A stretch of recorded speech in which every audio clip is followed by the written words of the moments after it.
नमस्ते प्यारे दोस्तों।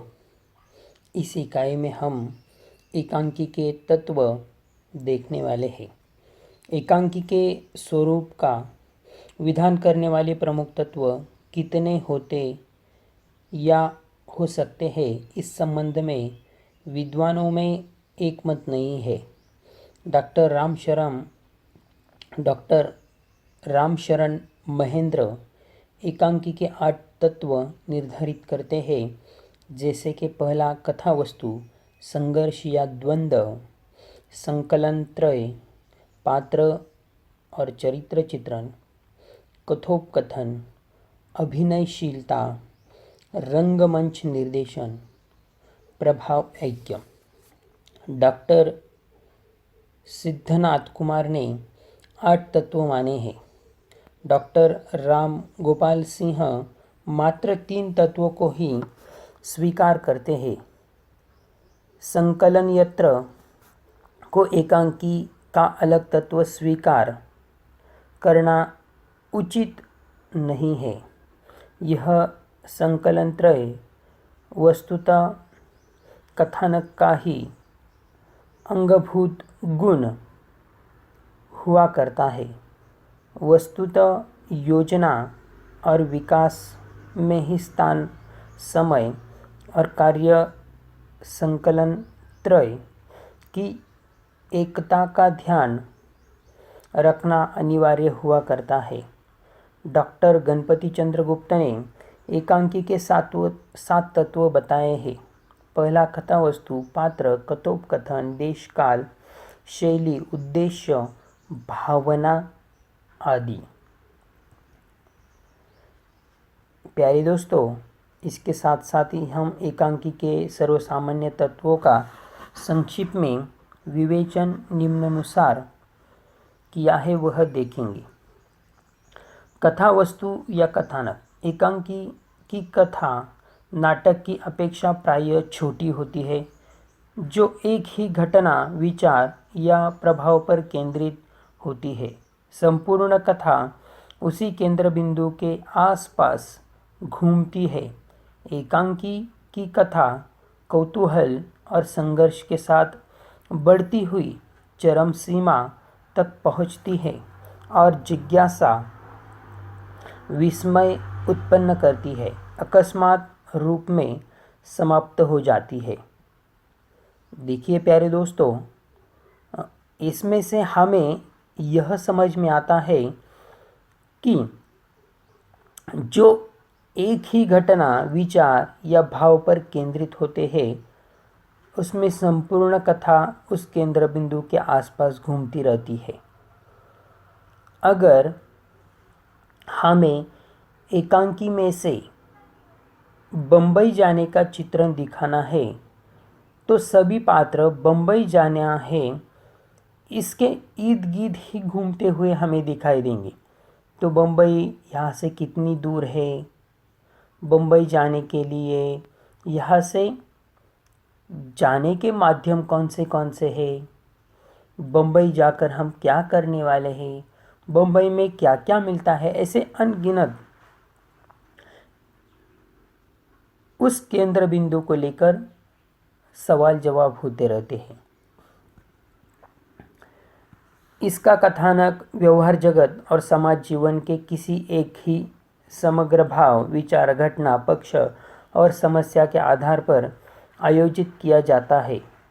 सहायक और प्रासंगिक कथानकों के लिए इनमें कोई स्थान नहीं है। सहायक और प्रासंगिक यानी कि कोई प्रसंग, रास्ते में जाते जाते हमें हमारा दोस्त मिला था वगैरह अन्य प्रसंगों को इसमें कोई स्थान नहीं होता है।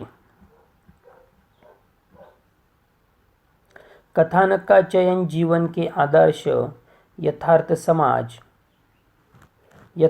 समाज, घर परिवार, राजनीति, धर्म, इतिहास, पुराण आदि से किया जा सकता है। कथा का संक्षिप्त, सीमित रहते हुए भी समग्र और प्रभावी होना आवश्यक है। कथानक में संभाव्यता भी आवश्यक है। अर्थात सत्य उपेक्षित नहीं होना चाहिए।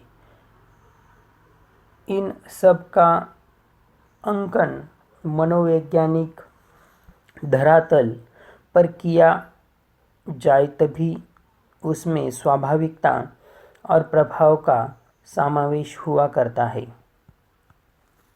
परंतु यह सब यथार्थ जीवन से अलग नहीं होना चाहिए। एकांकी के कथा वस्तु के विकास की क्रमशः 5 अवस्थाएं बताई जाती है। प्रारंभ नाटकीय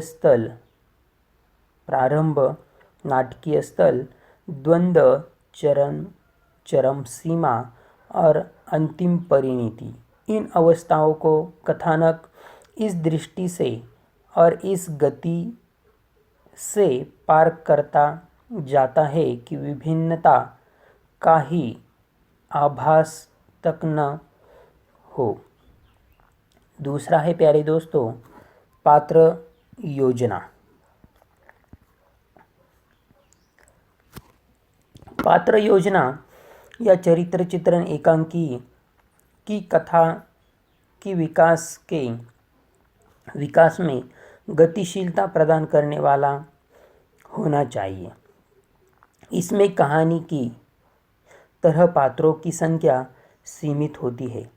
एकांकी के पात्र वास्तविक जगत के प्राणी, गुण, दोष और जीवन की सामान्य समस्याओं से घिरे प्रणीत होते हैं। नायक के चरित्र पर एकांकीकार का ध्यान केंद्रित रहता है। गौण पात्र प्रधान पात्र के चरित्र, परिस्थिति अथवा वातावरण को स्पष्ट करने में माध्यम का कार्य करते हैं। स्त्री या पुरुष किसी भी जाति, वर्ग आदि में संबंध रख सकता है। वह जनजीवन और भावनाओं का प्रतिनिधित्व करने वाला अवश्य हो। कुछ मिलाकर पात्र सहज स्वाभाविक जीवन से जुड़े हुए और जीवंत व्यक्तियों के प्रतीक रहने पर ही अच्छे कहे जाते हैं। तो प्यारे दोस्तों पात्र योजना यानी कि एकांकी में पात्रों को एक सीमित दायरे में रहना पड़ता है। पात्रों की संख्या हम ज़्यादा नहीं बढ़ा सकते और जहाँ पर जिसकी ज़रूरत हो वही पात्र वहाँ पर निश्चित रूप में दिया जाएगा। संवाद या कथोपकथन या संवाद। एकांकी में संवाद संक्षिप्त और मर्मस्पर्शी होना चाहिए। देखिए प्यारी दोस्तों एकांकी में संवाद संक्षिप्त यानी कि बहुत सखोलता के साथ और मर्मस्पर्शी यानी कि मन को छूकर निकलने वाला होना चाहिए। कथा वस्तु, चरित्र चित्र का विकास, उद्देश्य की सफलता और सिद्धि आदि सभी का विधान एकांकी में संवाद के तत्वों के द्वारा ही हुआ करता है। देश काल और वातावरण का विधान भी समन्वयवादों के द्वारा ही होता है।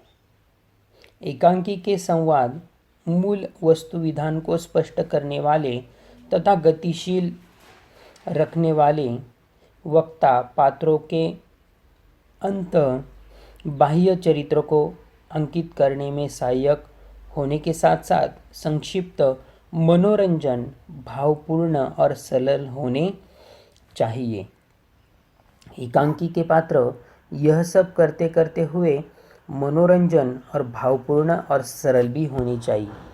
अभिनयता की दृष्टि से सरल और संक्षिप्त संवाद ही अच्छे कहे गए हैं। जो संवाद हो वह सरल सुस्पष्ट होना चाहिए। कृत्रिमता संवादों का सबसे बड़ा दोष है। कृत्रिमता यानी कि दिखावे के जो वाक्य होते हैं, बोलने का लिहाज होता है, पद्धति होती है, वह बड़ा दोष माना जाता है। कुल मिलाकर एकांकी के संवाद ऐसे होने चाहिए कि जो मंतव्य को सभी प्रकार से सभी प्रेक्षकों पर एकदम स्पष्टता के साथ उजागर करके उन्हें तल्लीन बनाकर प्रभावित कर सके। यानी कि प्यारे दोस्तों, कथोपकथन एवं संवाद ऐसा होना चाहिए, एकांकी हो या नाटक हो उसका, कि जो प्रेक्षक होते हैं, श्रोता होते हैं, देखने वाले, उनको वहाँ से हटने ना ही ना दे, वहीं पर डटकर बैठे रहने के लिए कहे। इतना अच्छा संवाद, सुस्पष्टता होनी चाहिए।